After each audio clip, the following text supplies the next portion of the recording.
I'm really sorry. It's okay. Take your time and tell me slowly. Even though she was on the verge of tears, I gently encouraged my niece, who was trying to speak to me. Well, actually. Before saying anything further, my niece pulled something out of her pocket and played an audio recording. This is. I was shocked by the voice I heard and cursed my own foolishness. I had no idea the situation was so tragic and difficult. I wept at the overwhelming revelation and steeled myself for what I had to do next. My name is Kathy. I work at an IT company, where I am a hardworking career woman. Despite being a woman, I hold a position of responsibility and earn enough to live comfortably. Although I could live on my own, I live with my parents because my workplace is close to home, and I can also work remotely. I contribute financially to the household, and my parents prefer to live with me because they would be lonely otherwise. I have an older sister, who is 2 years my senior. She used to live happily with her kind husband and their daughter, Susan. However, her husband passed away from an illness 3 years ago. At his funeral, seeing my sister completely exhausted, I said, "Sis, why don't you come back home until things settle down? You also have Susan to think about." Thank you for worrying, Kathy. But I'll be fine. She refused to come back home. At the time, I found it a bit strange that she was so adamant about not returning, but I assumed it was because she was always strong-willed and didn't want to rely on our parents. She continued to work and raise her child as a single mother. Knowing the burden on her increased after her husband's death, I stayed in frequent contact with her. She always reassured me that she was fine, repeating the same response each time. Despite our communication, my sister fell ill a year ago and passed away. We took Susan, still an elementary school student, into our home. Since coming to live with us, Susan seemed very down. I remembered her as a cheerful and energetic girl when her parents were alive. She used to be so lively. Losing both parents in quick succession must have been a terrible shock. I wanted her to regain her energy as soon as possible. I often saw my parents trying to talk to her, but she didn't respond. On days off, I suggested we go out together, but she wasn't interested. Not wanting to force her, I didn't push too hard. About 3 months passed, and Susan started apologizing to me, crying when my parents weren't around. Kathy, I'm sorry. What happened? Did something bother you? No, it's not that. But, I'm sorry. I was taken aback because she had never cried before. Her sudden tears surprised me. However, she wouldn't tell me why, just kept apologizing and crying. But she didn't cry when my parents were around, which made me increasingly curious. Another thing that puzzled me was how my parents suddenly started going on frequent trips a few years ago. While it was fine for them to travel occasionally, I couldn't see how they could afford it on my contributions and their pensions. My father had only been a manager at a small company, and after retiring, he hadn't worked because I supported them. My mother had been a housewife all her life and had never worked outside the home. Despite this, I ended up doing most of the household chores. Mom, Dad, it's fine to travel sometimes, but please save some money. You don't need to tell us that. We're careful with our spending. I worked hard for you all these years. And we don't have much time left. Don't say things like that. Then let us enjoy ourselves. Stop meddling in our affairs. All right. I tried to gently suggest they save money, but they brushed it off, saying they had little time left, which left me exasperated. Whenever they went on resort trips, Susan seemed like she wanted to tell me something but never did. I decided not to push her to speak until she was ready. A few months later, my father approached me, looking quite pleased. Oh, Kathy. Yes? What's up? Your mother and I are going on a week-long overseas trip soon. What? An overseas trip? How can you afford it? I just told you to save money. We came into a bit of money. From where? Does it matter? Let us create some memories in our old age. Your mother is right. Let us have this experience of traveling abroad. All right, fine. Although I found it suspicious that they wouldn't disclose the source of their money, I decided not to pry any further, thinking it was their money after all. We'll be off now. Take care of things at home. Got it. Have a safe trip. On the day of their trip, my parents left cheerfully, promising to bring back souvenirs. After seeing them off, I turned to go back to the living room and found my niece standing there, looking like she was about to cry. Realizing this situation couldn't continue, I decided to ask her what was wrong. Susan, what's the matter? Your grandparents have left for their trip. It's just the two of us now, so take your time and tell me anything. I'm sorry. As I gently asked her, she began to cry and apologize again. Unsure of what to do, I continued to encourage her. Kathy, actually. She took out her smartphone from her pocket and pressed play.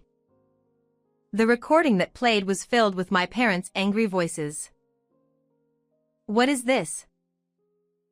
No matter how I listened, it was clearly my parents' voices.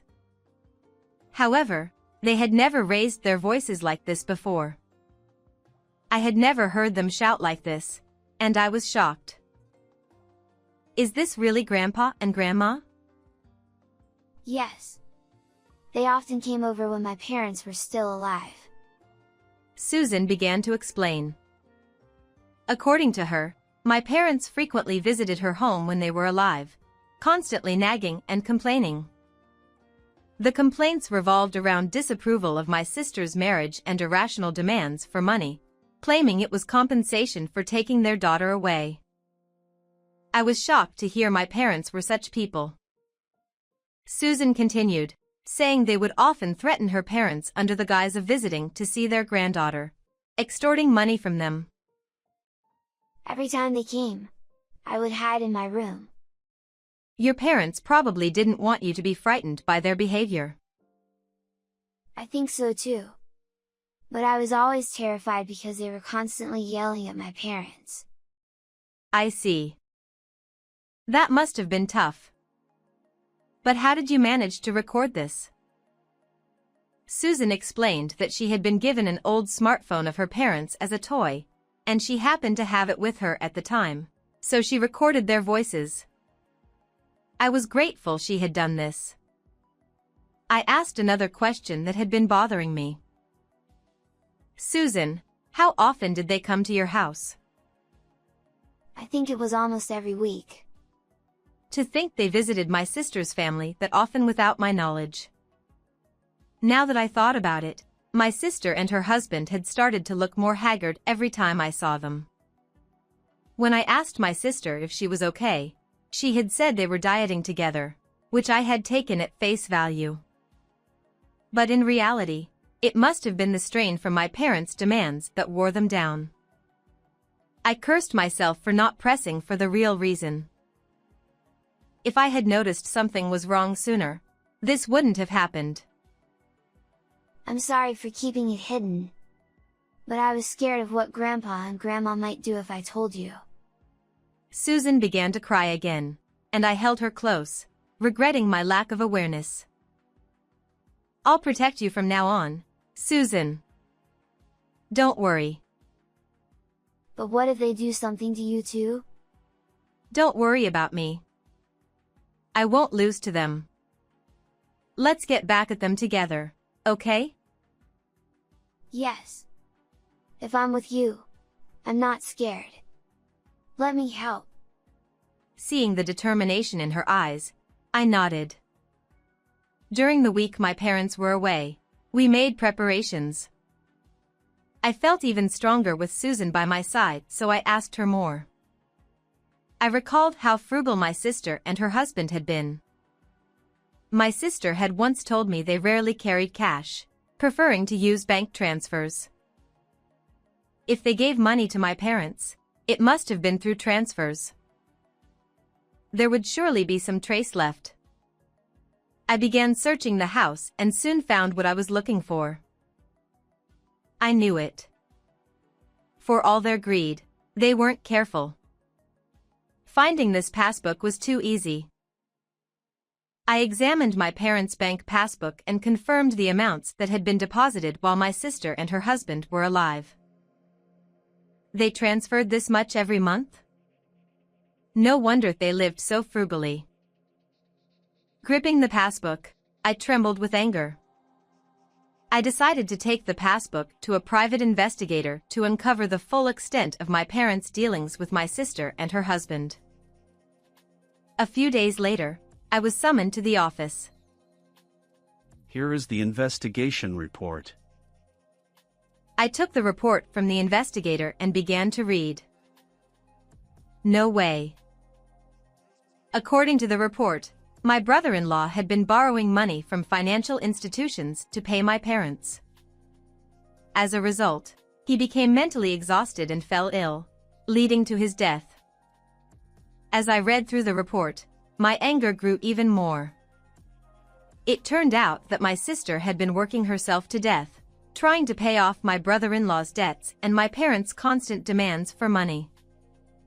Additionally, my parents had been treating my niece cruelly when I wasn't around, saying things like they were doing her a favor by letting her stay with them. Knowing this, I started to cry. How horrible. How could this have happened without me knowing? Furthermore, we discovered that your parents even took your brother-in-law's insurance money. You can't be serious. I reviewed the additional report. It confirmed that my parents had indeed taken my brother-in-law's insurance money. They must have used that money for their frequent trips. I thanked the lawyer and headed home. Until my parents returned from their overseas trip, my niece and I prepared our plan. Do you think we can do this? Don't worry. We still have time, so let's practice as much as we need. Okay. I'll do my best. We practiced our plan until Susan felt confident. A few days later, we were ready and waited for my parents' return. We had set up several cameras around the house to capture everything on video and audio as evidence. Of course, I had discussed this with my lawyer and received approval. We're home. Welcome back. Did you have fun? Yes, it was great. Where's Susan? We bought lots of souvenirs. Susan's doing her homework in her room. You must be tired from the trip, so why not rest for a bit? Yeah, that sounds good. How about some tea? All right, I'll make it. Shall I make it? No, I'll do it. I always make your father's tea. All right, understood. My parents returned home full of excitement. It was their first overseas trip, so they must have enjoyed it immensely. I listened to their travel stories for a while. Oh, sorry. I have to step out for a bit. I got a call from work. At this hour? It happens sometimes. I'll be back soon. Take care. Yes, I will. When I thought they had relaxed a bit, I excused myself, pretending to go to work. This was the signal for our plan. After leaving the house, I called Susan. Hey Susan, I've left the house. Got it? Susan kept our call connected as she went to my parents. Ah, welcome back. Oh, Susan. We brought back lots of souvenirs. Well, thank you. But I need to talk to you. What is it? Speak up. Following my father's words, Susan played the recorded audio she had. Hey, where did you get that? Susan, be a good girl and give that to me. My parents were visibly shocked and panicked by the recorded audio. I plan to let Kathy hear this. Susan, please don't do that. Do you know what will happen if you do that? But this isn't right. We took you in when you had nowhere else to go, so you should listen to us. Yes, if it weren't for us, we wouldn't be getting any welfare benefits. Then why are you kind to Kathy? My parents became furious and started berating Susan. Despite being on the verge of tears, Susan continued in a trembling voice. We're nice to her because she brings money into the house. That's right. We're living off your father's pension now, so we don't have money. If Kathy leaves, we'll be in trouble. Exactly. As long as she's around, she'll always give us money when we need it. She's a convenient fool. That's awful. Hearing my parents' true feelings, I decided not to let Susan suffer anymore and headed back home. My anger, already at its peak, boiled over as I rushed into the living room. I heard everything. I burst through the door, raising my voice. Oh, what? Kathy? How long have you been here? What about work? I don't care about work. I heard what you really think about me. You see me as nothing more than a cash cow and a housekeeper. Of course. We're not working anymore. How else are we supposed to live on just a pension? That's right. We need your help to survive. They didn't deny it and instead shamelessly demanded money from me. The thought of staying in this house for their sake made me sick. If that's how you feel, I won't give you any more money. I'm taking Susan, and we're leaving. Don't ever contact us again. I won't allow it. How will we live without you? I know everything. I know you took money from my sister and brother-in-law. What are you talking about? Susan, did you? I'm sorry. I told Kathy everything. Exactly. We have all the evidence, so don't bother arguing. I told Susan to get her things, and she nodded and went to her room. Hey, are you serious, Kathy? You're joking, right? You wouldn't abandon us. No, I'm not joking. I can't believe you were such awful people. When Susan returned with her belongings, I took her hand, and we left the house. We stayed at a hotel near my workplace, as I had arranged beforehand. However, we didn't stay at the hotel for long. Within a few days, I found a new place to live. A few days after Susan and I moved into our new home, I received a call from the police. Really? Is that true? The police told me my parents had been arrested for shoplifting. No way. I had only been gone a few days. There's no way the money I gave them could have run out so quickly. Besides, they were getting welfare benefits for taking care of Susan. With these thoughts, I reluctantly went to the police as their guarantor. My parents, looking repentant, apologized. I'm sorry. We just made a mistake.